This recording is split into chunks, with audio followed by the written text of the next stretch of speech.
Assalamualaikum warahmatullahi wabarakatuh. Apa kabar teman-teman semua? Semoga kita semua selalu dalam lindungan Allah Subhanahu wa Ta'ala ya. Diberikan nikmat sehat walafiat. Amin ya robbal alamin. Kesempatan kali ini saya akan membagikan satu cerita. Juragan penjual berbagai makhluk pesugihan.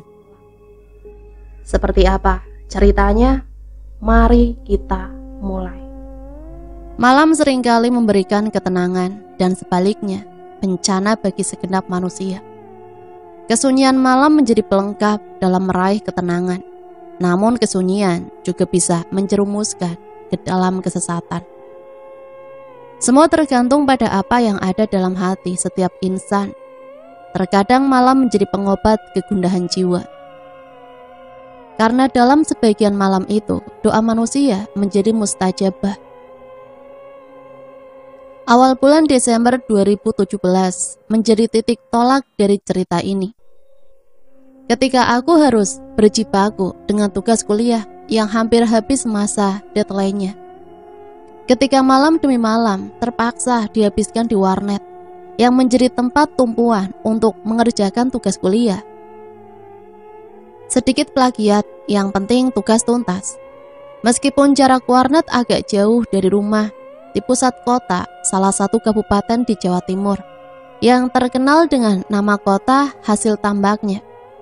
Aku tetap semangat karena selain murah dan nyaman, dan yang tidak kalah pentingnya selalu ditemani sohib aku, Rifki. Rifki adalah sahabat karib aku di SMA. Dan kami berteman sejak awal masuk SMA sampai sekarang.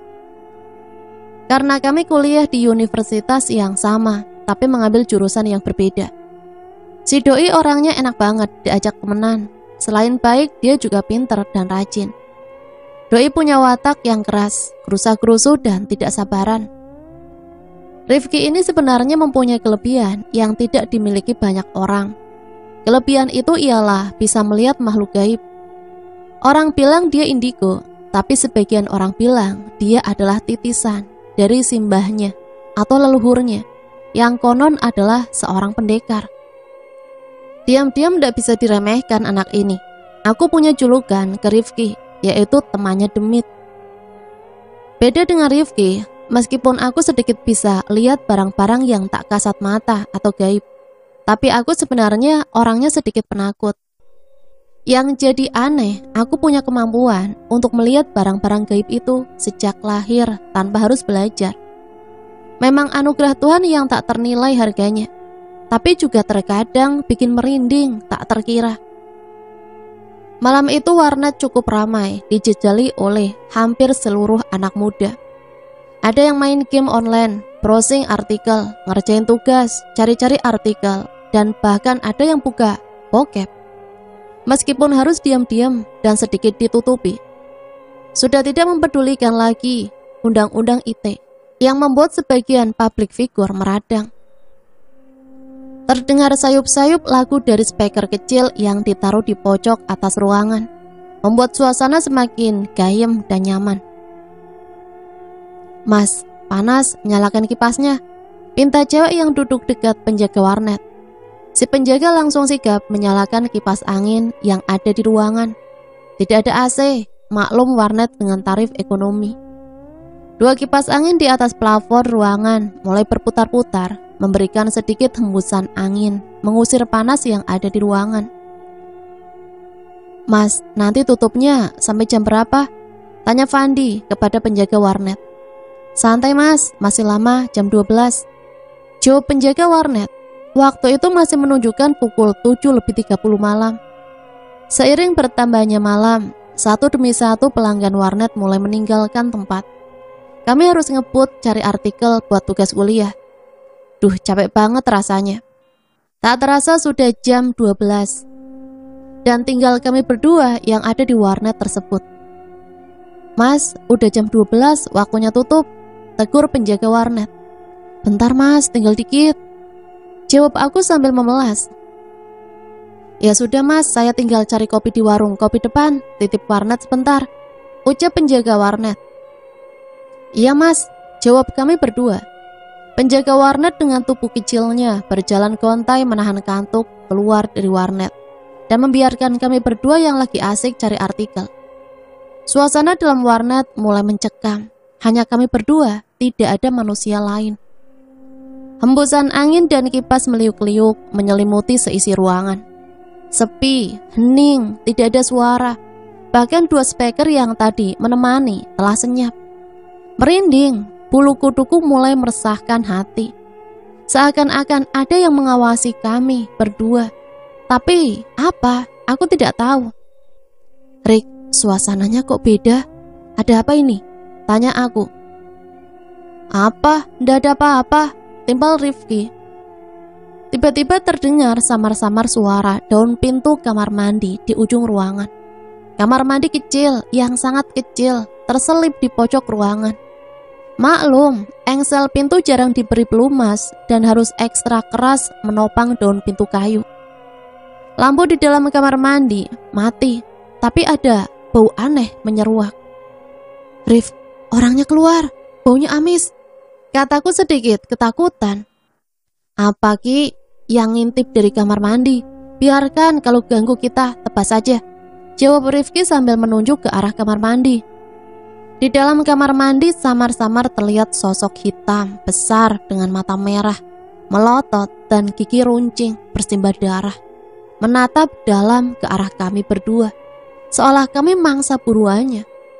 Aku pun berusaha menutup mata rapat-rapat sambil menyandarkan kepalaku ke punggung Rifki dengan sedikit ketakutan. Tak biasanya makhluk seperti itu menghuni kamar mandi. Mata merah terbelalak terus-menerus menatap ke arah aku.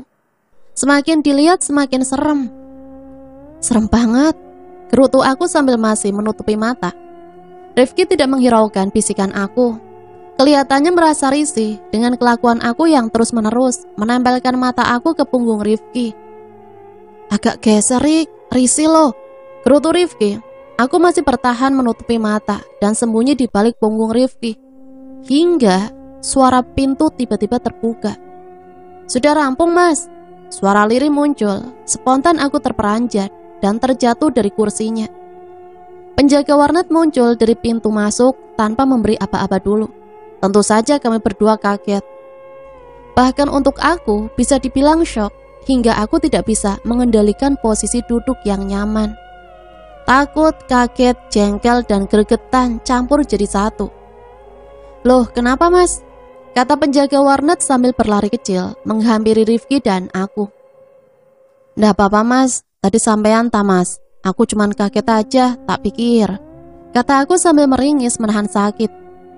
Begitu aja takut, saut Rifki sambil memapah aku bangun. Iya, Mas, saya. Udah jam 1:30, waktunya tutup, besok dilanjut lagi. Kami buka jam 7 pagi, sorry ya, jelas penjaga warnet berbadan kurus itu. Kami bergegas mengambil flash disk dari tas kecil. Aku langsung tancapkan flash disk ke CPU dan mengcopy semua artikel dan kerjaan kami hingga tidak ada satupun yang tertinggal. Kerjaan kami malam ini cukup penting untuk tugas kuliah dan masa depan kami. Setelah selesai beres-beres, aku menghampiri penjaga warnet dan membayar jasa sewa warnet malam itu. Aku sedikit lega karena banyak bahan yang telah kami kumpulkan. Kemudian kami langsung keluar dari warnet, meninggalkan penjaga warnet ditemani makhluk penjaga kamar mandi. Semoga demit kamar mandi itu tidak menghantui mas empunya warnet ini. Malam itu sudah menunjukkan pukul 1:30 dini hari. Rifki yang memakai motor jadul andalan membonceng aku. Malam semakin dingin, sunyi dan hening di setiap sudut tempat. Kami berdua sangat lelah seharian mencari bahan untuk tugas dari kampus di warnet. Ingin rasa hati beristirahat sejenak, aku berpikir untuk mencari warung kopi. Tapi malam ini aku berpikir mana ada warung kopi jam segini masih buka. Kalau tidak ke pasar. Rif, ayo ngopi dulu ke pasar. Oke, sip. Akhirnya kami pergi menuju ke salah satu pasar yang berada satu jalur dengan arah kami pulang. Lumayan jauh dari warnet tadi. Rifki memacu motor, menerobos dinginnya angin yang menusuk tulang dan gelapnya malam. Sambil membonceng aku di jok belakang. Aku berpegangan erat, menahan dingin dan sedikit takut dengan kejadian di warnet tadi. Dari sini aku melihat pasar yang sudah ramai dengan penjual mulai menata dagangannya. Dihiasi dengan gemerlap lampu hemat energi 13 watt, yaitu pasar di Kecamatan P. Pasar tradisional dengan sedikit kumuh dan becek pemandangan jalanannya. Memang terlihat indah dari kejauhan. Biasanya orang-orang menyebut dengan pasar Krempyeng. Sesamanya di pasar itu, pasar sudah mulai ramai. Meskipun dinginnya malam masih sangat terasa menusuk tulang. Para pedagang mulai menyiapkan dagangannya. Ada yang menurunkan dagangan dari becak motor. Ada juga yang masih tawar-menawar di sebelah mobil pick-up. Mobil itu masih penuh sayuran. Bahkan ada yang tertidur lelap di antara tumpukan dagangannya. Pemandangan yang cukup menakjubkan. Perjuangan seorang hamba demi menafkahi keluarganya. Sejenak Rifki menghentikan motor bututnya di depan pasar tradisional sambil kepalanya tengok-tengok kanan kiri melihat situasi. Tampak agak jauh dari kami berhenti, terlihat pedagang dan bakul sayur sedang bercengkrama. "Terongnya ini per kilo berapa, Kang?" tanya pembeli. "Halah yuk, seperti biasanya saja," jawab bakul sayur. "Ya sudah, diangkatlah sekalian ya," pinta ibu pembeli. "Siap Mbak Yu," timpal Pak pedagang sambil menimbang dagangannya. Percakapan tersebut sayup-sayup terdengar dari kejauhan. Akhirnya pandangan kami tertuju pada dua warung yang berada di pojok pasar. Ada perbedaan yang agak menonjol di antara dua warung tersebut. Warung yang berada di sebelah tempat parkir bercat kuning dengan penerangan yang cukup terang, dengan dilengkapi free wifi khas warung G, yang digandrungi anak-anak muda saat itu. Sedangkan satunya warung kopi biasa dengan penerangan agak redup dan kelihatan pengunjungnya orang-orang yang cukup berumur. Kami putuskan memilih warung G untuk mengopi. Di samping harganya murah, ada wifi-nya juga. Warung ini menyediakan kursi kayu berbentuk L memutari meja utama.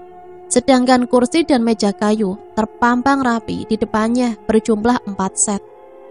Kami pun berjalan sambil mendorong motor butut Rifki ke arah warkop tersebut. Karena jaraknya tidak terlalu jauh dari tempat kami berhenti. Pengunjung saat itu sudah sepi karena waktu sudah larut malam menjelang subuh. Hanya terlihat 3 orang pengunjung dan kuliah duduk di kursi utama sambil menghisap rokok dalam-dalam dan ngobrol satu sama lain. Suasana di malam itu sungguh tentram dan santai. Meski tampak sepi, warkop itu bersih, dihiasi cahaya yang terang, menambah kenyamanan para pengunjung. Tujuan utama kami mampir di warung kopi tersebut tak lain hanya untuk menghilangkan penat. Karena dari siang hingga dini hari kami berkutat dengan tugas kuliah. "Kopi susu 2, pesan aku pada penjaga warkop." "Ya mas, tunggu sebentar." Hanya itu yang bisa kami pesan, 2 cangkir kopi. Masalahnya uang kami hanya cukup untuk beli 2 cangkir kopi saja. Rokok pun tinggal 6 biji, lusut dan tak enak dipandang. Semakin pagi pasar semakin ramai. Para pengunjung mulai berdesakan dan terlihat terburu-buru. Mereka adalah bakul-bakul yang membawa motor dan sepeda pancal. Mereka lagi kulakan untuk diecer kembali ke kampung sekitar.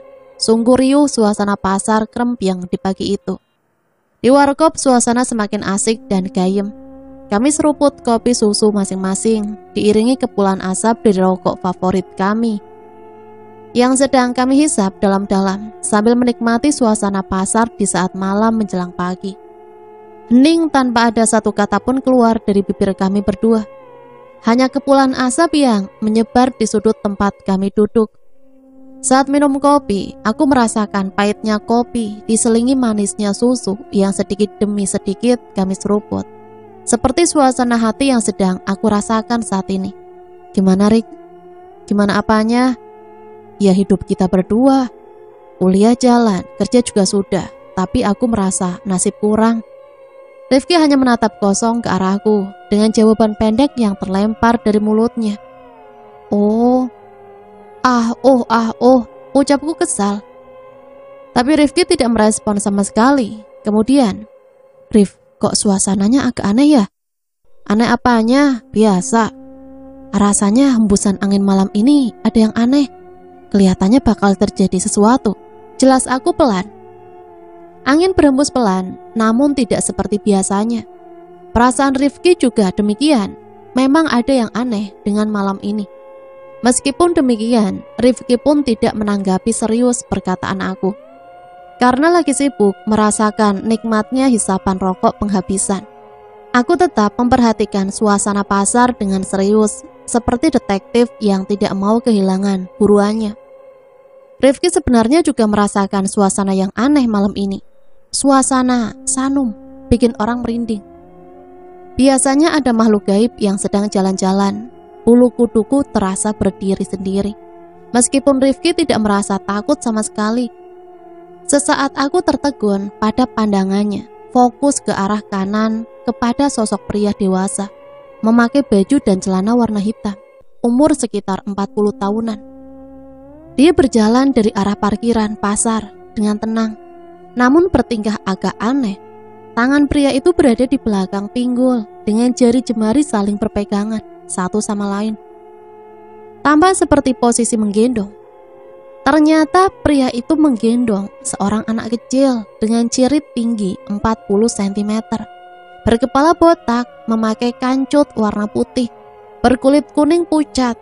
Anak kecil itu menengok ke arah kami berdua sambil tersenyum. Rifki mengira itu adalah anak pria tersebut, jadi Rifki sendiri tak begitu peduli dengan anak itu. Tapi tidak dengan aku yang terus memantau gerak-gerik pria berpakaian hitam itu. Tiba-tiba pria yang baru tiba itu berhenti di depan warung kopi di mana kami sedang ngopi dan menurunkan anak yang ada di gendongannya. "Ayo nak, waktunya bekerja," perintah pria itu dengan suara pelan. "Siap bos," jawab anak kecil itu sambil turun dari gendongannya. Percakapan mereka berdua terdengar samar-samar karena riuh para pedagang di pasar tersebut. Anak kecil itu pun turun dari gendongan tuanya dan diam, terpaku. Aku terus memperhatikan mereka berdua dengan sedikit takut. Aku menggeser posisi duduk mendekati Rifki. Rifki juga terheran-heran melihat pemandangan tersebut. Seorang anak kecil yang dipaksa bapaknya bekerja. Padahal kami berdua tidak pernah diperintah orang tua bekerja. Namun kami sendiri yang ingin bekerja untuk membantu beban orang tua. Kami menyadari kalau kami hanya berasal dari keluarga sangat sederhana yang ingin merubah nasib. Apa yang ada di benak bapak itu tragis sekali. "Ayo jalan, waktunya cari uang," perintah pria itu. Kemudian anak kecil itu pun mulai berjalan pelan ke arah para bakul yang sedang sibuk menjajakan dagangannya.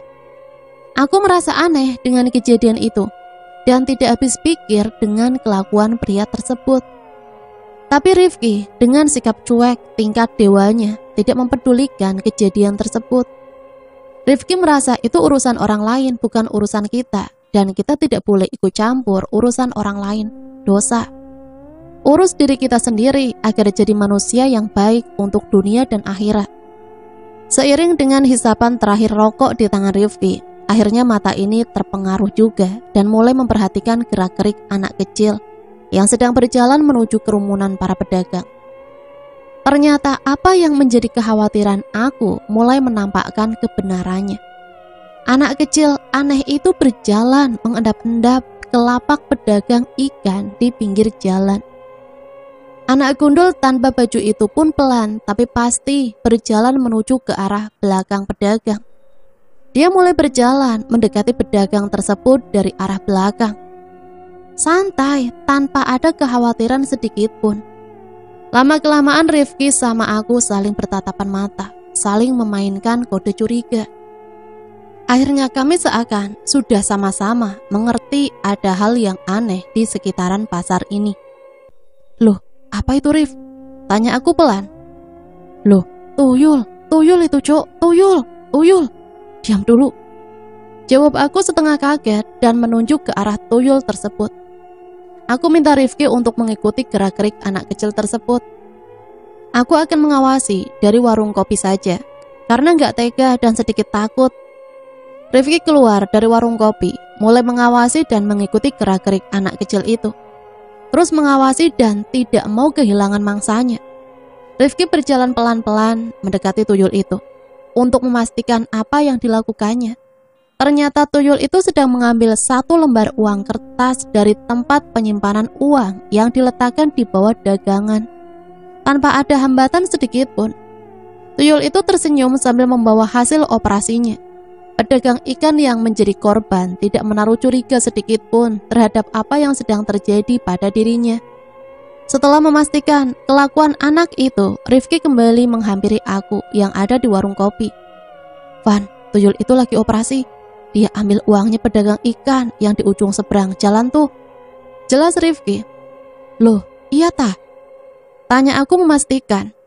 "Aku lihat dengan mata kepalaku sendiri, Van. Asli itu," saut Rifki. Aku langsung mengarahkan perhatian ke arah tuyul yang lagi operasi. Dia masih berada di dekat pedagang ikan yang jadi korbannya.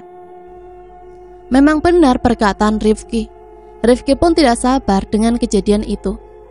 Dia meminta aku untuk tetap duduk di warung kopi, sedangkan Rifki akan menangkap tuyul sialan itu. Siapa tahu uang yang dia dapat belum dikasihkan tuannya. Hingga kita bisa palakin sekalian, mumpung lagi bokek. Aku berdua emang lagi bokek banget, beli makan sepiring berdua pun tidak bisa. Tapi aku belum setuju dengan rencana Rifki. "Ah, jangan Rif, tuyul dipalakin, dasar gila," ucap aku. "Bebas, biarin tahu rasa tuh tuyul sama tuanya," kata Rifki sambil berjalan ninggalin aku sendirian. Rifki kembali lagi menuju pedagang ikan seakan-akan mau membeli ikan. Tidak lama kemudian mataku melihat dari jauh samar-samar Rifki beneran menyeret sosok tuyul itu ke tempat kami. Rifki langsung mengikat tuyul itu di samping tempat duduk kami tentunya dengan tali gaib yang ia miliki.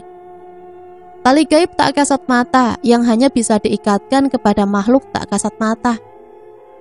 "Ah kamu Rik, mau kamu apain sih bawa gituan?" tanya aku. "Diam, kita juga lagi kere kan," kata Rizky sambil ngikat tuyul. "Mau kamu palakin benar tuh tuyul? Edan kamu, bener-bener ngawur kamu," tanya aku agak keras ke Rifki. Kamu mana duitnya? Bagi sini," bentak Rifki pada tuyul. Enggak ada bos," jawab bohongnya si tuyul. "Kalau kamu pengen hidup, serahin uang tadi, atau kamu kubakar di sini. Pilih mana?" ancam Rifki. Jangan bos, ampun bos," teriak tuyul itu ketakutan. Terlihat dari jauh pemilik tuyul tersebut berdiri celingak-celinguk dan jalan mondar-mandir mencari tuyul tersebut. Seketika tahu aku dan Rifki, sosok pria itu dengan langkah cepat melarikan diri entah kemana. Aku berpikir mungkin pria itu takut ketahuan, karena jika warga pasar tahu hal ini, mereka pasti akan dimasa satu pasar. "Mana uangnya? Kamu ambil dari mana uang itu, Cok?" tanya Rifki dengan nada tinggi. "Ampun bos, ampun, aku tadi ambil di pedagang ikan pindang," jawab tuyul dengan ketakutan. Akhirnya tangan si tuyul itu menyerahkan uang selembar 100 ribuan ke Rifki dengan ketakutan dan gemetar tangannya. Aku dari dekat samar-samar kelihatan, lama-lama uang itu menunjukkan wujud aslinya, sama seperti uang yang kita pegang. Aku kaget karena baru seumur-umur, baru sekarang tahu uang dari tuyul benar-benar ada, dan melihat dengan mata kepalaku sendiri. "Gila kamu Rik, asli gila kamu. Masa pencuri kamu palak?" kataku sambil geleng-geleng kepala. "Ah bodo amat, yang penting uang ini bisa buat makan. Lagian sudah lapar banget aku," kata Rifki. "Kamu lapar enggak?" tanyanya kepada aku. Kemudian Rifki memesan 2 porsi pecel ke warung sebelah. Hati merasa senang saat itu karena dapat uang untuk beli makanan. Di sela kita makan. "Begini namanya preman, malak setan, jangan orang susah saja yang dipalak," candanya dengan senyum. Kita makan dengan lahap waktu itu. Maklum, lagi lapar berat soalnya. Aku saja nambah 1 porsi lagi. Selesai makan, aku lihat tuyul yang tadi diikat sama Rifki sambil menyalakan sebatang rokok. Aku perhatikan tuyul itu baik-baik. Sepertinya ada sesuatu dengannya.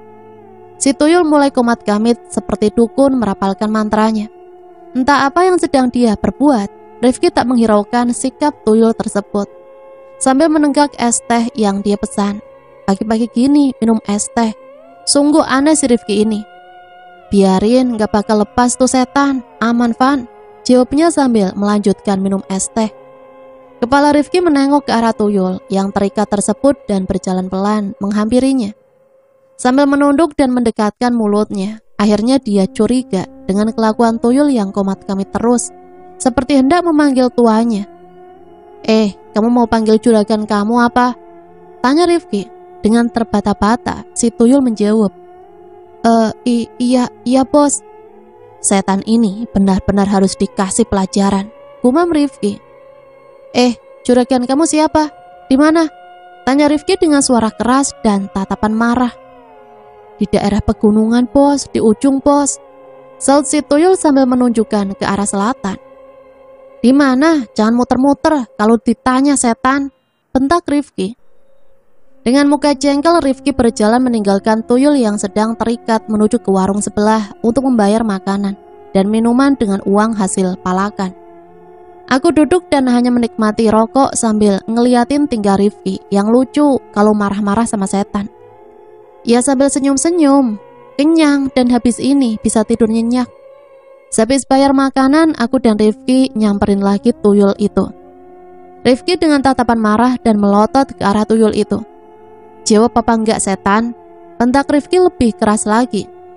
Di selatan pulau ini Pak Bos, kata tuyul dengan tergagap dan ketakutan. Sudah tidak usah banyak bacot, mukamu cok, aku bakar saja, kelamaan jawabnya kamu. Buat kesel saja, intinya mukamu. Kata Rifki sudah sangat marah yang siap membakar tuyul tersebut. Jangan bos, jangan, rintih si tuyul dengan muka pucat, memelas dan mulai menangis.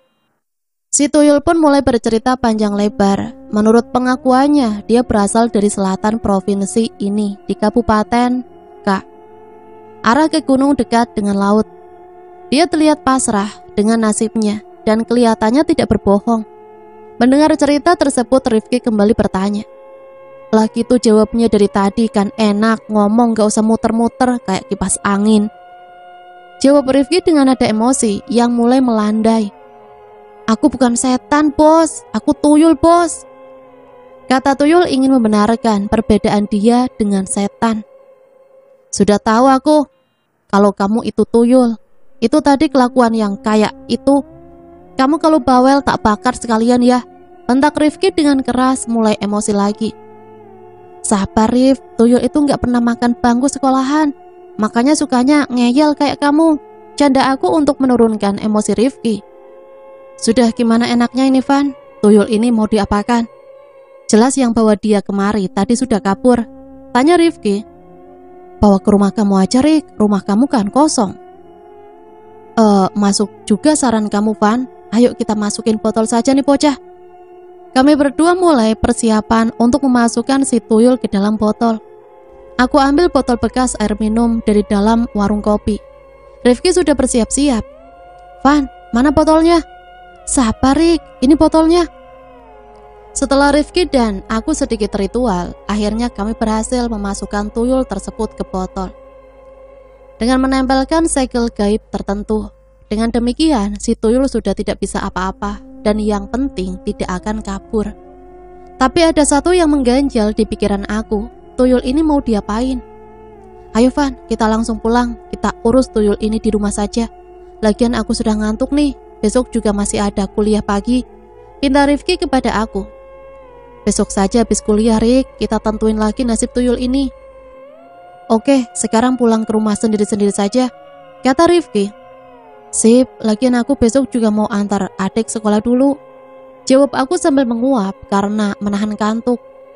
Tak lama kami berdua beranjak dari warung kopi tersebut untuk pulang. Rifki mengambil botol bekas air minum yang berisi tuyul dan menaruhnya ke dalam tas. Aku berjalan di belakang Rifki. Dia mulai menyalakan motor bututnya. Motor tak mau menyala.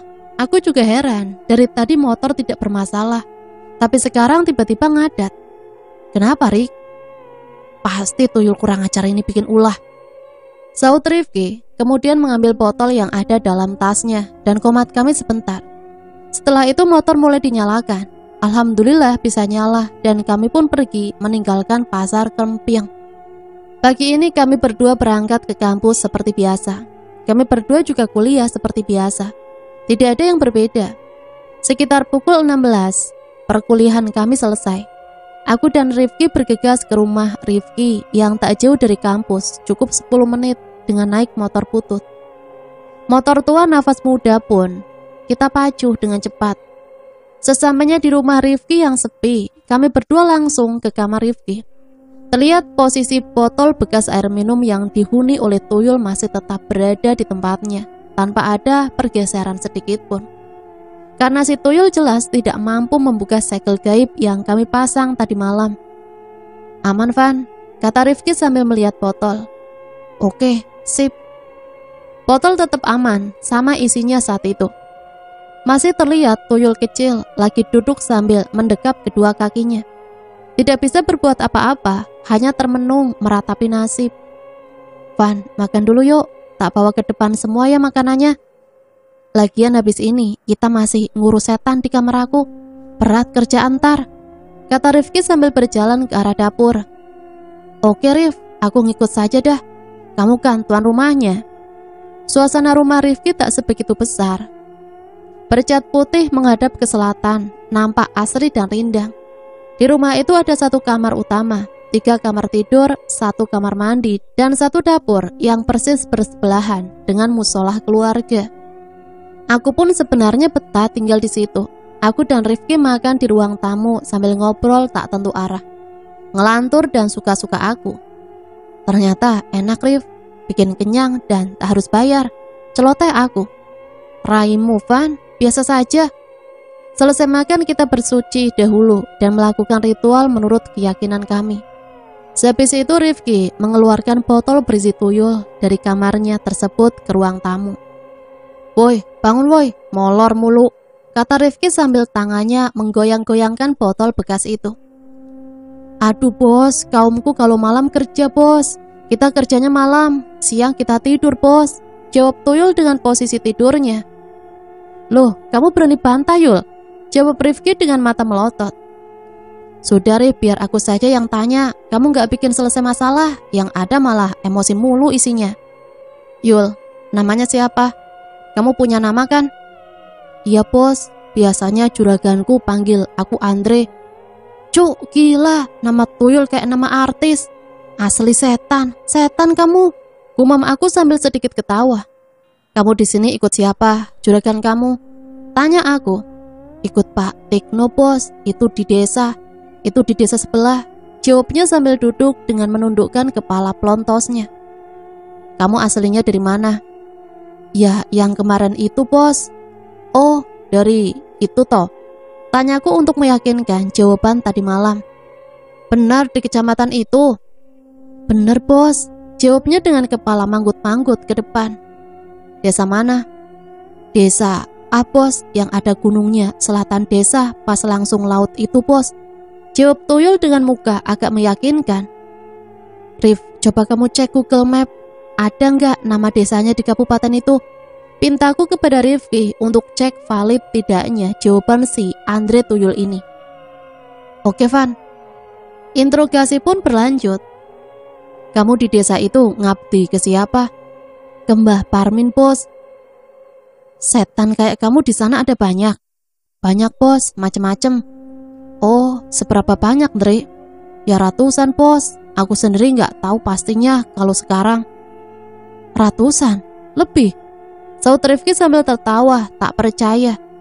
Memang ada perbedaan di sana? Ya, ada bos, kelasnya. Ada yang kelas 1, 2, 3 sampai kelas 6. Tiap kelas mempunyai kemampuan ngasilin duit berbeda-beda. Misalnya nih bos, kalau kelas 1 biasanya ambil maksimal sehari 100.000. Kalau kelas 6 mah bisa sampai 2 juta bos sehari. Kayak anak sekolah SD pakai kelas segala, gumam aku dengan manggut-manggut mencoba memahami bisnis laknat ini. Terus kamu dibeli atau dimaharin sama Pak Tikno berapa Yul? 1.700.000 bos, jawab tuyul itu. Kamu sendiri di sini sehari ngasilin berapa duit? 200.000 bos. Jadi kelas 2 dong kamu di sana? Iya bos, bener. Ketika aku interogasi si tuyul, Rifki sedang sibuk dengan HP-nya dengan mencari lokasi yang disebutkan si tuyul. Tak lama kemudian, Van, ada nih desanya. Beneran kata si tuyul antri tuh, kata Rifki sambil pegang HP. Yul, kira-kira bisa nggak aku sama Rifki ketemu sama Mbah Parmin di sana? Bisa bos, kira-kira minggu depan gimana? Sebentar bos, aku mau hubungi dulu sama Tuan Parmin dulu. Si tuyul terdiam sejenak sambil komat kamit. Sepertinya dia lagi jelasin sama Mbah Parmin kalau aku dan Rifki mau ketemuan. Aku menunggu sedikit 15 menit sambil liatin Google Map yang ada di HP Rifki. Jauh Rif ini? Tanya aku.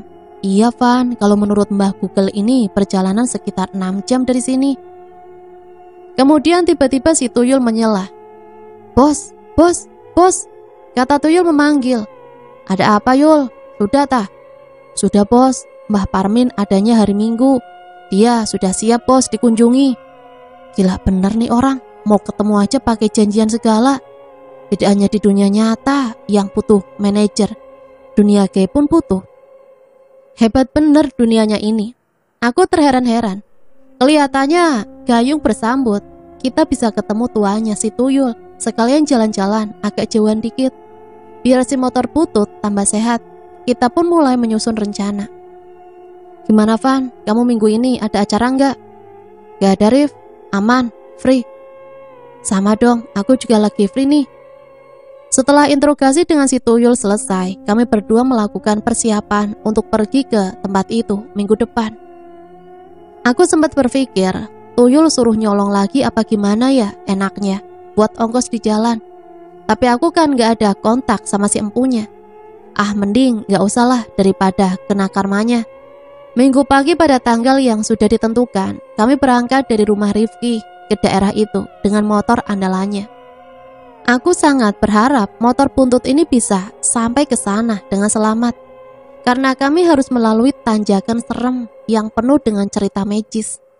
Tetapi Rifki sangat percaya diri bahwa tidak akan ada apa-apa yang bisa merintangi perjalanan kami. Kali ini atas izin Allah dan dia juga seorang mekanik meskipun amatiran. Perjalanan kami cukup panjang karena harus melewati gunung dan lembah. Motor kami harus menerobos hutan yang sangat sepi. Sesekali terdengar suara binatang dari dalam hutan. Motor aku terus berjalan stabil, tidak ngebut dan juga tidak terlalu pelan. Sesekali kami berhenti di tengah hutan sambil menikmati sejuknya udara hutan dan meneguk air minuman yang sudah kami siapkan. Bawa bekal biar tidak terlantar, hitung-hitung meniru anak-anak PAUD. Ketika kami berhasil sebentar di jalan yang membelah hutan untuk menghilangkan penat dan beranjak mau berangkat kembali, tiba-tiba motor kami gak mau dinyalakan. Wah, kita sudah disambut nih. Santai Van, aku tak izin dulu kalau cuma mau berkunjung. Rifki terdiam sejenak sambil komat kamit. Aku tidak tahu lagi baca apaan yang dirapalkan. Tapi tak lama kemudian Rifki menyuruh aku untuk menyalakan kembali motornya. Alhamdulillah motornya hidup kembali. Kita lanjutkan perjalanan kembali. Aku dan Rifki beberapa kali juga harus istirahat di SPBU dan masjid, sekedar meluruskan punggung. Yang lebih penting lagi biar si motor butut bisa istirahat mendinginkan mesinnya. Perjalanan masih belum selesai. Setelah sampai di kota, kami masih harus menempuh perjalanan sekitar 1 jam lagi ke desa si tuyul tersebut. Ternyata memang benar, mulai dari kecamatan menuju ke desa tersebut, jalannya yang ada nanjak terus. Seketika masuk desanya pun kami harus lewat jalan setapak. Untungnya kami masih bisa bawa motor dengan medan jalan setapak. Minggu jam 15:30, setelah menempuh jalan setapak yang hanya bisa dilewati motor, aku dan Rifki berhenti di warung tengah perkampungan. Suasana desanya sangat asri, masih hijau dan nampak belum terjadi polusi pabrik. Beda dengan keadaan yang ada di kota. Kami pun singgah di warung tersebut dengan niatan istirahat, ngopi dan mencari informasi tentang Mbah Parmin. Pak, kopi hitam 2. Oh iya mas. Kami duduk di dalam warung dan mulai membakar rokok. Beberapa menit kemudian kopi pun tiba di meja kami. Sambil menyeruput kopi hitam yang kelihatannya nikmat dan mantap, kami mulai tanya-tanya tentang Mbah Parmin. Pemilik warung sempat menanyakan tujuan kami berdua mencari Mbah Parmin. Menurut dia, banyak orang yang mencari Mbah Parmin dengan berbagai macam keperluan. Aku pun bercerita kalau kami berdua pengen ketemu beliau hanya untuk main saja dan tidak ada maksud apa-apa. Namun pemilik warung sedikit curiga dengan kami berdua. "Kamu mau beli apa di situ?" tanya pemilik warung. Dengan polos aku tanya balik, "Lah emang jualan apaan Mbah Parmin, Pak?" Kemudian pemilik warung dengan suara pelan menjelaskan sedikit tentang Mbah Parmin yang jualan tuyul, babi ngepet, dan masih banyak lagi. Intinya adalah pesugihan. Di kampung itu Mbah Parmin sudah terkenal dengan sesuatu yang berbau pesugihan. Masih menurut pemilik warung yang dari tadi duduk di kursi sebelah aku, mengisahkan bahwa Mbah Parmin mempunyai akses langsung dengan para pemilik makhluk gaib tersebut dan menjadi orang kepercayaannya. Selain itu Mbah Parmin juga sangat terkenal sebagai dukun sakti yang sering dimintai bantuan. Beliau juga tinggal jauh dari keramaian, menyendiri di hutan. Aku merasa senang sudah mendapat sedikit informasi dan gambaran tentang Mbah Parmin. Setelah itu aku membayar kopi, lalu kita melanjutkan perjalanan ke arah rumah Mbah Parmin yang sudah ditunjukkan oleh pemilik warung, ke arah ujung selatan dusun. Motor kami terhenti ketika sampai di rumah terakhir ujung dusun, karena hanya terlihat jalan setapak yang hanya bisa dilalui dengan jalan kaki. Kami memperhatikan sekeliling, sebelah kanan kiri sudah tidak ada rumah lagi. Suasana semakin mencekam, bikin bulu kuduk berdiri. "Rif, kita ndak salah jalan nih, kok ndak ada rumah sama sekali?" tanya aku ke Rifki, tapi Rifki bersikukuh kalau jalan yang diambilnya benar dan meneruskan perjalanan kami.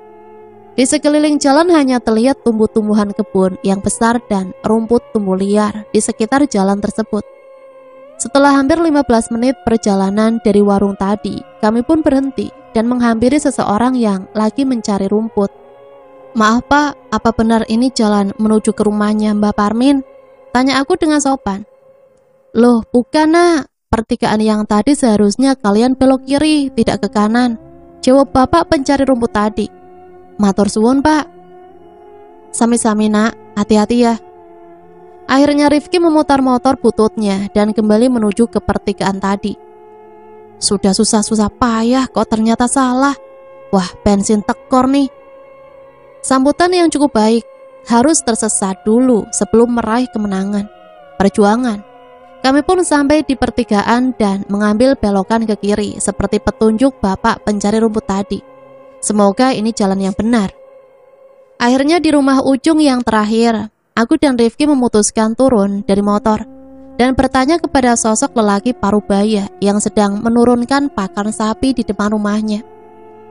"Permisi Pak, mau tanya, rumahnya Mbah Parmin di mana ya? Katanya di pojok dusun ini." "Iya Mas, benar di dusun ini. Rumahnya di atas lereng gunung itu Mas. Tidak bisa kalau kamu bawa kendaraan," jawabnya sambil menunjuk ke arah lereng gunung tersebut. "Lah gimana Pak, saya mau bertamu ke rumah Mbah Parmin," sahut Rifki sambil memegangi motor. "Kamu titipkan saja motor kamu di sini Mas, tidak apa-apa. Terus kamu jalan lewat sawah itu lurus saja. Terus kamu ikuti jalan kecil itu sampai ketemu rumah bambu menghadap ke selatan di tengah hutan," jawab bapak tadi dengan nada meyakinkan. Kami berdua memutuskan untuk menitipkan motor butut itu di rumah bapak tadi. Karena menurut dia, orang-orang yang bermaksud mengunjungi Mbah Parmin biasanya menitipkan kendaraan di rumahnya. Masih cerita bapak yang berumur 40 tahunan itu, bahwa mereka biasanya melanjutkan perjalanan ke lereng gunung untuk menemui Mbah Parmin dengan jalan kaki, karena memang kondisi jalan setapak dan hanya bisa dilalui dengan jalan kaki.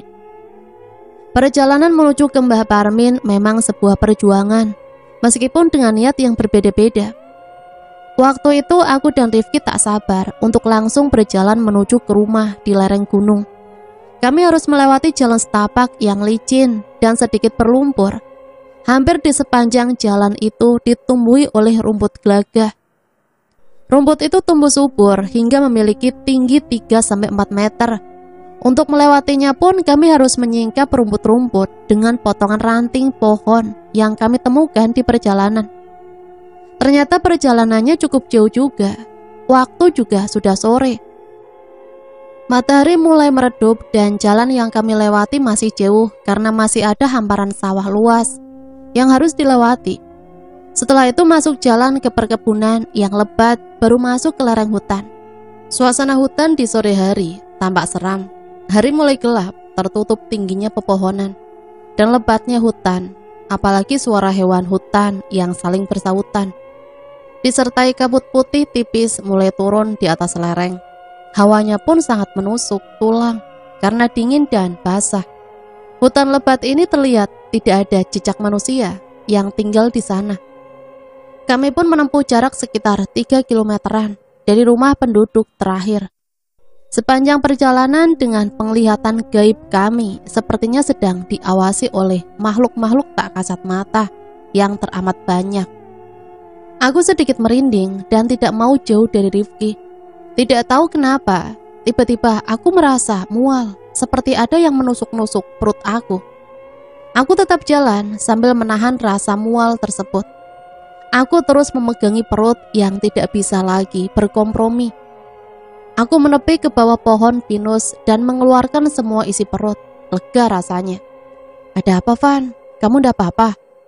Ndak apa-apa, Rif. Aku masih kuat. Ayo naik lagi. Ternyata semua yang aku rasakan itu adalah sambutan dari penjaga hutan. Sambutan yang tidak menyenangkan. Aku dan Rifki mulai lebih berhati-hati dari sambutan-sambutan yang menyeramkan seperti tadi. Kami berjalan dengan penuh berhati-hatian. Sebelah kanan dan kiri aku terlihat jelas banyak makhluk gaib yang sedang memperhatikan. Sesekali ada anak kecil lari-larian, kemudian lenyap, tak tentu arah. Sungguh mencekam suasana waktu itu. Pancaran kuning sinar matahari semakin memerah, pertanda ia akan segera menuju peraduannya.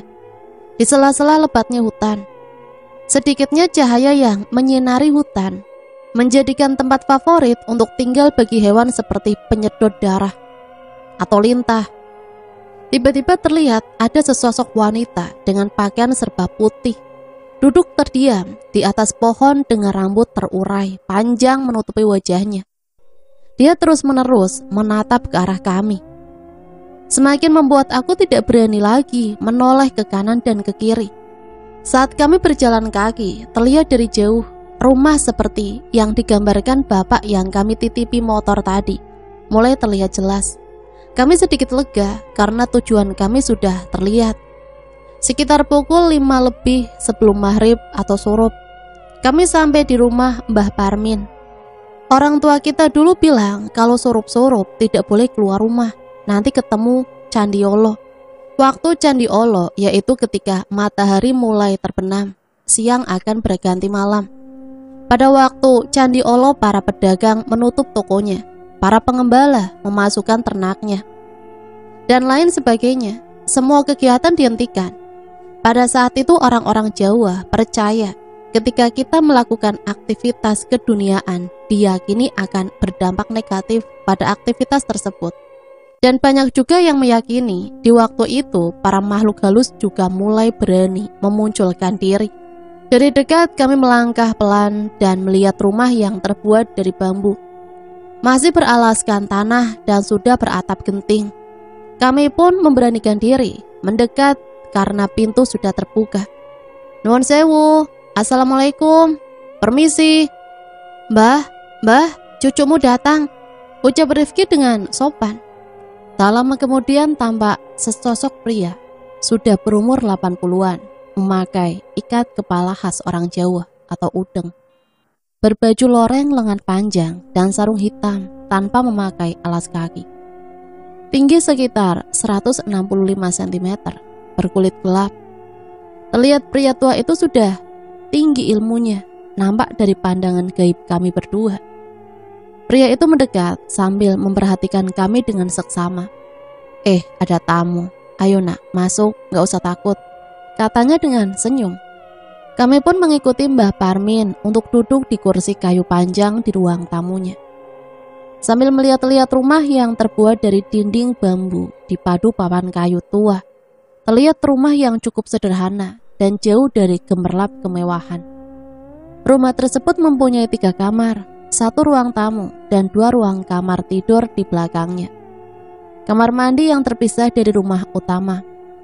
Terdapat satu sumur di dekat kamar mandi itu. Setengah merinding juga kami lama-lama. Bagaimana tidak, rumah itu hanya sendirian, berdiri di tengah hutan dengan tumbuhan dan dikelilingi semak-semak yang sangat rimbun, tanpa ada tetangga satupun. Dan kalau malam hanya diterangi lampu seadanya. Lampu uplik, lampu yang berbahan bakar dari minyak tanah. Sebagian masih tertempel di beberapa tiang utama, dan ada yang di atas meja. "Ada apa, Nak? Jauh-jauh ke sini. Kamu asli mana?" tanya Mbak Parmin sambil mencoba menjabat tangan dengan aku dan Rifki. "Tidak ada apa-apa, Mbah. Ini loh, saya mau tanya. Mbah punya peliharaan makhluk apa?" tanyaku pelan sambil menunjukkan botol yang berisi tuyul. Sebenarnya Mbak Parmin sudah tahu dan mengerti maksud dan tujuan kami berkunjung ke rumahnya. Sambil menatap tajam ke arah botol air minum yang kami bawa, Mbah Parmin manggut-manggut seperti mengerti tujuan kami, yaitu ingin membakar habis perkumpulan pesugihan di sini. Tatapan matanya menunjukkan rasa tidak terima atas apa yang akan kami lakukan. Namun Mbah Parmin bisa menyimpan kemarahan itu dari kami. "Loh, kok bisa sampai di kamu anak itu?"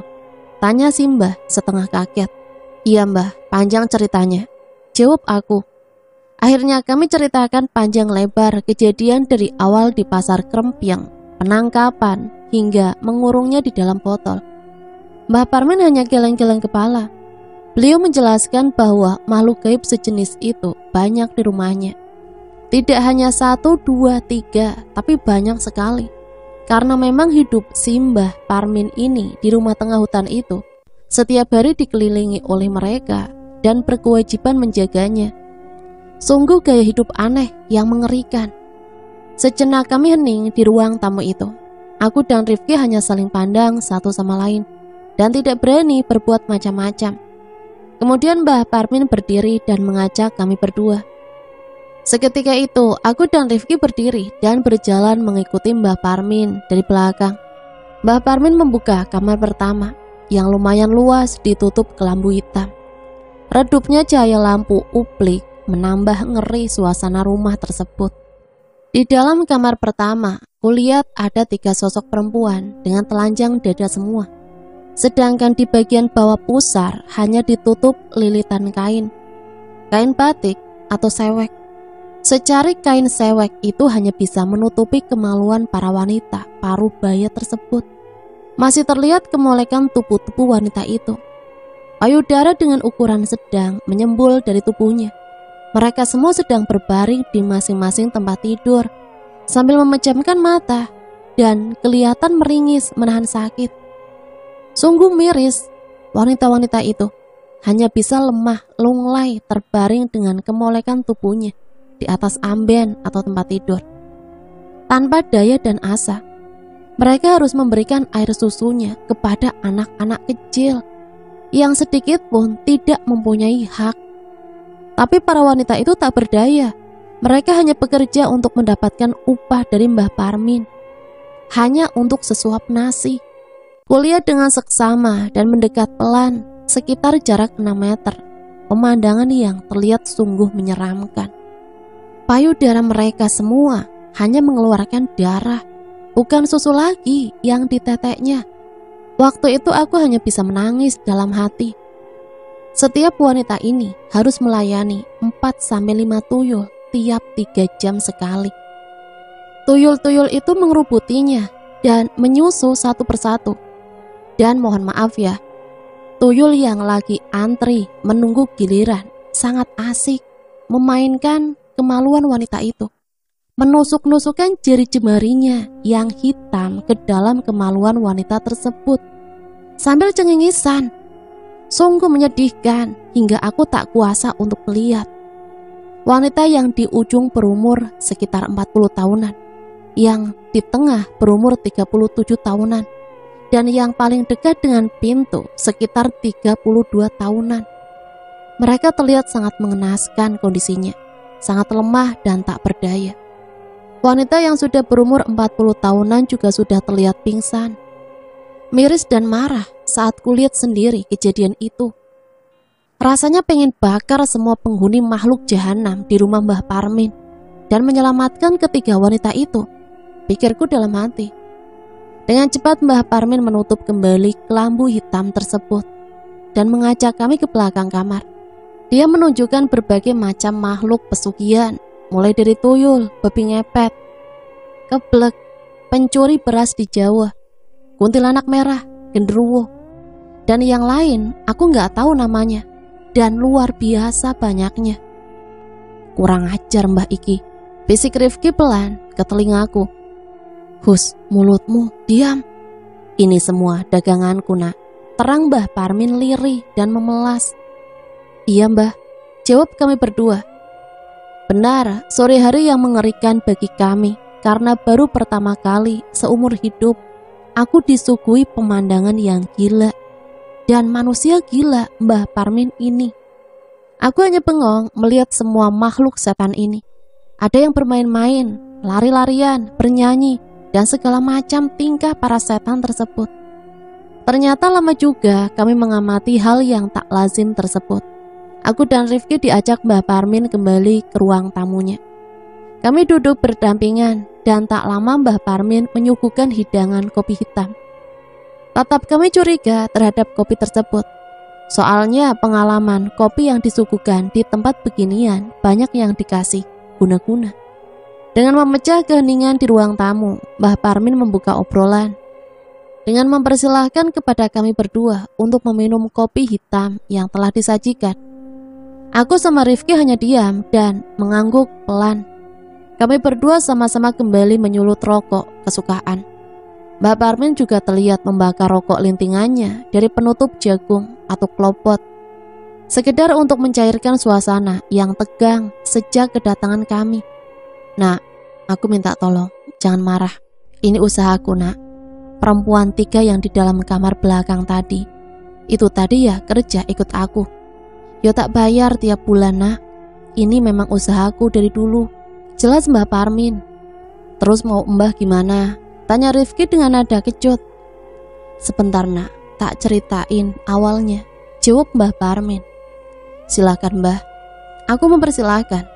Kemudian Mbah Parmin mulai bercerita tentang hal perdagangannya. Semua itu dimulai dengan adanya perjanjian sama Raja Iblis di gunung ini.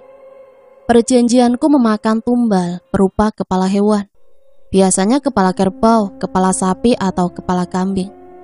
Itu juga tidak pasti, tiap tahun permintaan sang Raja Iblis itu berbeda-beda yang diminta.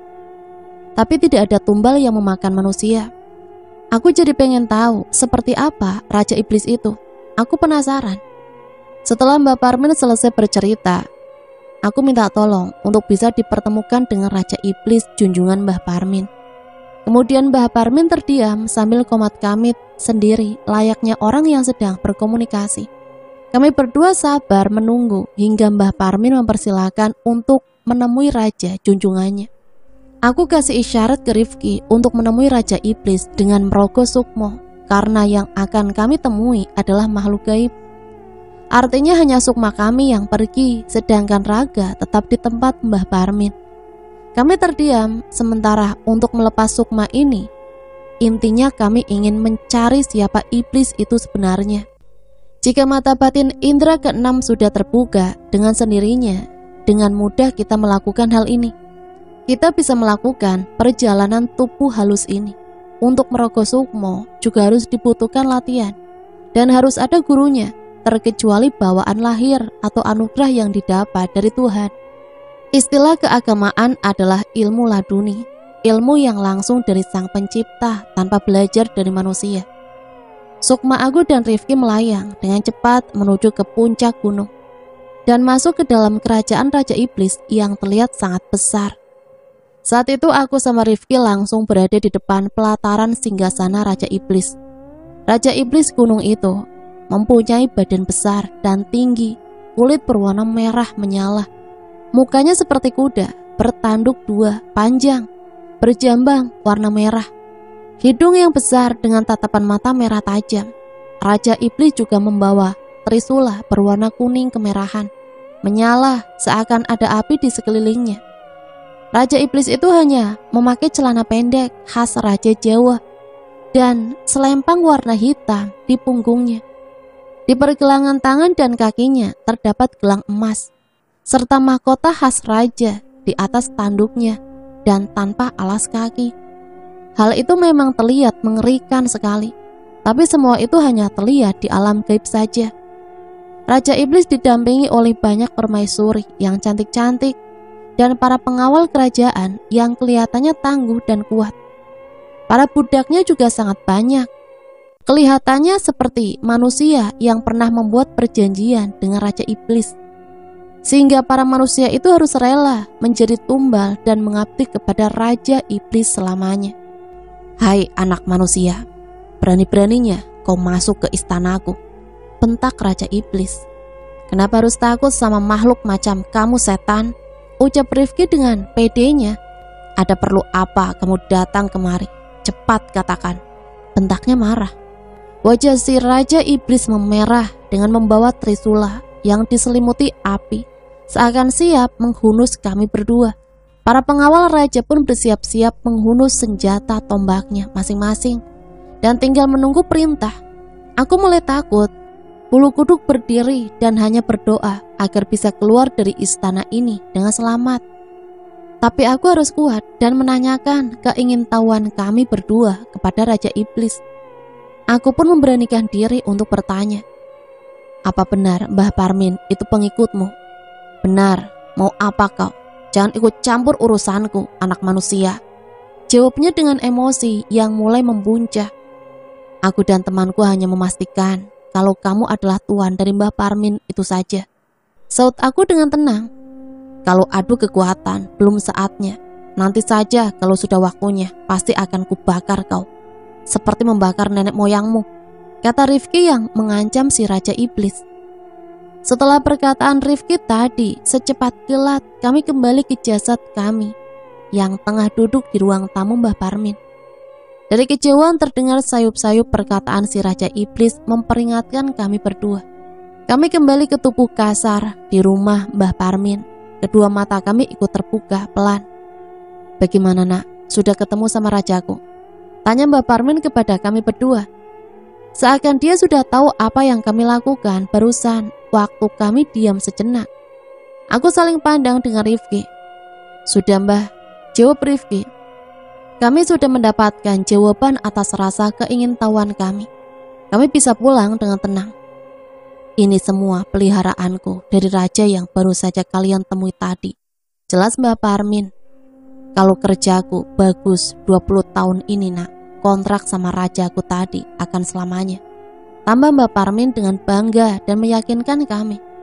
Selama ini Mbah Parmin sudah menjual banyak sekali peliharaannya kepada manusia dengan satu tujuan, yaitu kaya.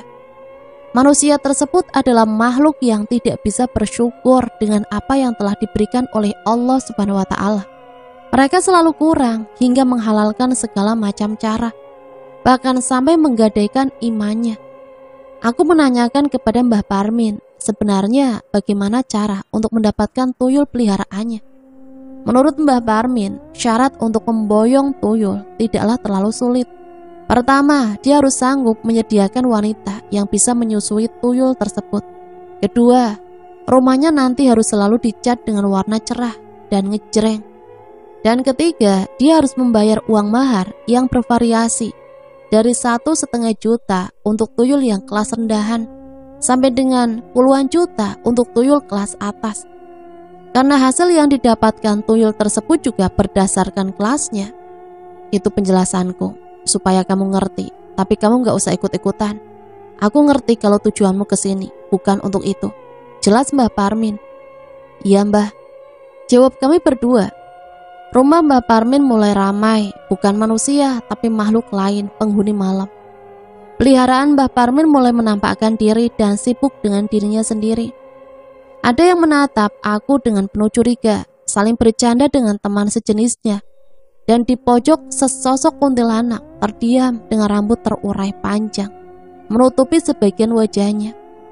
Pemandangan yang cukup menyeramkan, suara binatang malam terdengar saling bersaut-sautan, membuat bulu kuduku mulai berdiri. "Ayo Rik, kita kembalikan saja," pintaku dengan berbisik ke telinga Rifki. Rifki bergegas mengambil botol bekas air minum dan meletakkannya di atas meja. "Sudah Mbah, ini peliharaan Mbah kan? Kami berdua mau menyerahkannya, tapi ada beberapa syarat." Aku pegang botol di atas meja tadi sambil melihat ke dalamnya. Ternyata tuyul Andre terlihat sumringah karena mau kembali ke tuannya. Aku dan Rifki dari awal sudah merencanakan untuk menyerahkan tuyul tersebut dengan beberapa syarat. Dengan syarat itu kami berharap Mbah Parmin tidak lagi sembarangan melepas peliharaannya. "Apa itu nak?" tanya Mbah Parmin. "Peliharaan Mbah jangan ada yang beroperasi di kecamatanku. Syarat yang lain nanti saya minta kalau ada waktu kesini lagi," ucap aku dengan enteng meski dengan sedikit takut. Aku sangat kasihan dengan orang-orang di lingkungan kecamatan aku yang harus berjibaku untuk mencari nafkah. Pagi hingga siang, siang hingga malam, bahkan malam hingga pagi lagi, susah payah memeras keringat digunakan untuk mencari uang. Namun tuyul Andre dengan mudahnya mengambil yang bukan haknya tanpa harus mengeluarkan keringat. Kondisi itu yang membuat kami prihatin, serta tidak mau ada lagi kejadian seperti yang ada di pasar Krempiang. Sudah, kejadian itu yang terakhir. Kecamatan kami harus bebas dari tuyul. "Iya nak, kalau mau kamu begitu," jawab Mbah Parmin menyanggupi. Aku berpikir, kegiatan jual beli setan itu sudah menjadi profesi Mbah Parmin. Sudah berapa orang beli dan transaksi di sini? Sudah berapa manusia yang disesatkan oleh setan-setan itu? Aku sendiri tidak tahu. Semua ini hanya sebatas pertanyaan di dalam benak aku. Kalau aku sama Rifki menghancurkannya sekarang, juga kasihan. Tahu cari kerjaan sekarang juga nggak gampang untuk manusia seumuran Mbah Parmin dan juga wanita yang di belakang tadi. Demi mencari sesuap nasi, cara yang aneh dihalalkan. Padahal manusia tidak kekal. Aku juga bingung mau gimana caranya menghentikan semua ini. Tapi aku juga bukan pahlawan. Kami berdua dari awal masuk hanya memandangi kopi yang disuguhkan tanpa berani meminumnya karena masih khawatir apa yang akan terjadi. "Mbah, syarat yang lain nanti kalau kesini lagi saya akan sampaikan," kata Rifki mengulangi perkataan aku tadi. Syarat apa lagi ya? Aku hanya bisa termenung memikirkan syarat kedua, ketiga dan seterusnya. Karena sebenarnya aku dan Rifki tidak ada niatan apa-apa, hanya ingin mengembalikan si tuyul Andre. Namun untuk menghadapi orang semacam Mbah Parmin, aku dan Rifki harus jeli, penuh siasat dan tatak. Tatak maksudnya pede dan berani, sehingga tidak terlihat takut. Syarat jadi siasat. "Iya, gak apa-apa nak. Asal tidak terlalu berat syaratnya nanti dan tidak mengganggu usahaku ya," jelas Mbah Parmin. Aku hanya bisa mengangguk saja, tanda setuju untuk tidak membuat syarat yang berat. Usaha Mbah Parmin yang menyesatkan manusia itu ternyata berkembang dengan pesat. Tiap hari tidak kurang 2 manusia sesat datang untuk menjalin perjanjian syirik dengan Raja Iblis dengan perantara Mbah Parmin. Zaman sudah digital, namun tingkah manusia makin tradisional. Semuanya karena buta akan harta duniawi. Meskipun ramai pengunjung, Mbah Parmin tetap sesekali mengeluh kalau dagangannya juga pernah sepi. Alhamdulillah sepi, jadi makin sedikit manusia yang tersesat. "Gak diminum nak kopinya?" tanya Mbah Parmin dengan tangan menunjuk hidangan yang sudah disediakan. 2 gelas kopi yang tersedia di meja sejak tadi datang masih utuh dan tidak bergeser dari tempatnya. Kopi sudah mulai dingin dan malam beranjak larut. Kami memutuskan untuk tidak meminum kopi tersebut karena takut kalau ada apa-apanya. Kami harus pamit. Sejenak kami menghabiskan rokok lalu bersiap-siap pulang. Sambil melirik ke dalam, aku masih bisa melihat para setan itu sedang bermain-main layaknya anak-anak. Raut muka Rifki juga tampak sangat kesal malam itu. "Mbah, saya pamit pulang dulu," kata aku sambil menjabat tangan pria tua itu. Rifki pun ikut menyalaminya. "Iya nak, hati-hati di jalan." Kami melangkah keluar rumah dan berjalan dari tengah hutan yang menyeramkan. Namanya juga di hutan. Terus maju tanpa menoleh ke samping, kanan, dan kiri. Kami percepat jalan di tengah hutan itu karena sayup-sayup pelan terdengar alunan suara gamelan yang semakin dekat. Kami terus berjalan menyusuri jalan setapak yang licin dan penuh ilalang. Tiba-tiba Rifki yang berjalan di depan aku terpleset. Jalan setapak yang licin ditambah dengan suara-suara asing yang menyeramkan dan membuat kami tidak fokus. Aku pelan-pelan membantu Rifki untuk bangun dan meneruskan kembali perjalanan kami turun. Makin lama daerah semakin tidak beres. Mungkin semua orang yang ada di daerah itu aneh-aneh. Suasananya menyeramkan waktu itu. Semoga cepat-cepat sampai ke rumah yang kami titipi motor. Selama perjalanan kami serasa ada yang mengikuti dari belakang. Tapi aku tak peduli dan tak mau ambil pusing. Kami tetap melajukan motor itu sampai ke rumah Rifki. Sesamanya di rumahnya, aku istirahat sebentar untuk minum dan menghilangkan lelah karena perjalanan jauh. Setelah itu aku pun pulang ke rumahku untuk istirahat dan melanjutkan kegiatan di hari esok. Keesokan paginya aku sudah bisa menghirup udara di rumahku sendiri. Hati terasa senang dan bahagia tanpa memikirkan dagangan Mbah Parmin yang terkutuk itu. Aku jalan-jalan di depan rumah menikmati segarnya udara pagi hari, sambil melakukan pelenturan tubuh agar tidak terasa kaku dan cepat lelah.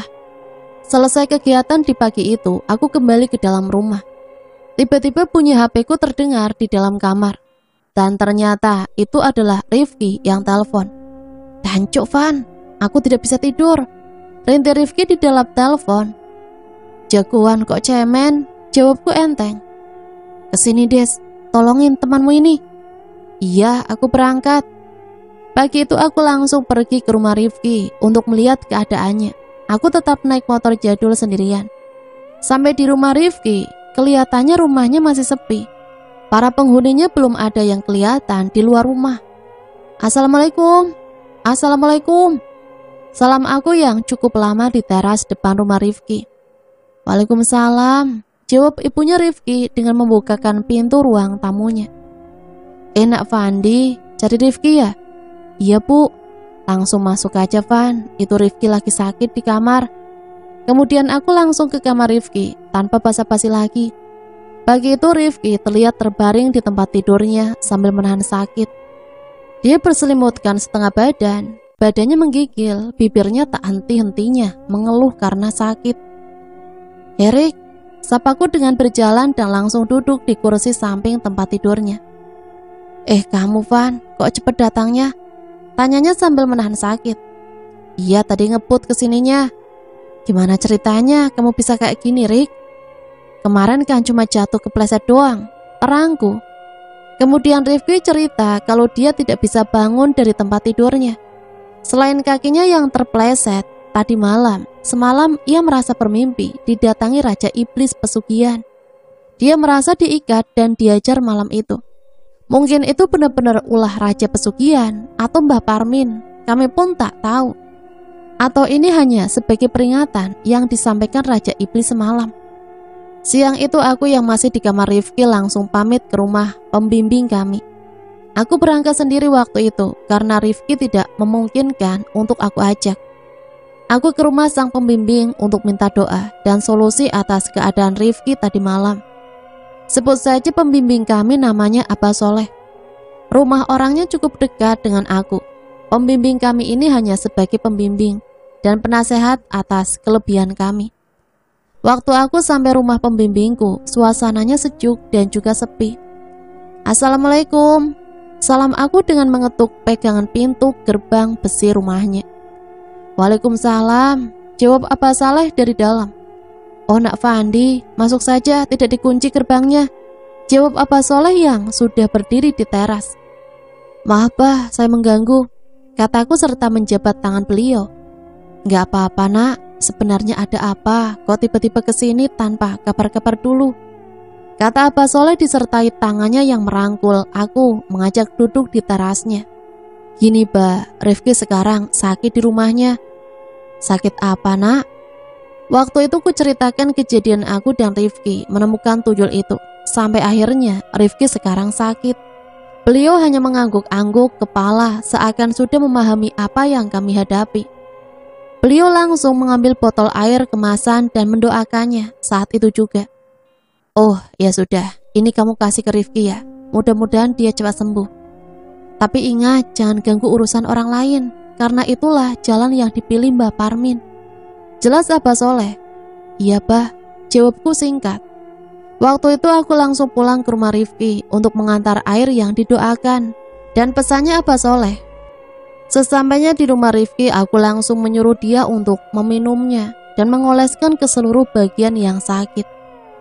Saat kami berdua, aku sampaikan pesannya Abah Soleh ke Rifki untuk tetap sabar dan tidak mencampuri urusan orang lain. Setelah kejadian siang itu, 3 hari kemudian Rifki sudah sembuh dari sakitnya. Kami berpikir, inikah penyesat manusia yang mencari jalan pintas untuk kekayaan tanpa mau bekerja keras? Fenomena di negeri kita tercinta, sampai kapan akan berlanjut? Tapi Mbah Parmin juga tak mau disalahkan, karena di sini hukum ekonomi berlaku bagi dia. Di mana ada permintaan, di situ Mbah Parmin menyediakan. Kekayaan yang didapatkan dari pesugihan dan semacamnya, sama halnya mengambil rezeki dari anak keturunan kita. Dan setelah tiada pun, para penyembah setan atau para pencari kekayaan, jalan pintas, akan menjadi budak abadi mereka. Maka kita harus selalu ingat kepadanya, kepada Tuhan kita yang Maha Esa, yang Maha Kaya dan yang Maha Segalanya. Karena suatu saat ajal pasti akan menjemput kita. Aku dan Rifki memang harus introspeksi diri sebelum menilai orang lain. Kami juga akhirnya tak mau ikut campur dengan urusannya. Mulai saat itu kami putuskan tidak lagi berhubungan, mencampuri urusan dengan Mbah Parmin. Percaya atau tidak, cerita ini kembali ke pribadi masing-masing ya. Yang terpenting kita ambil pembelajaran yang ada di cerita ini. Ambil sisi positif dan buang jauh-jauh hal negatifnya.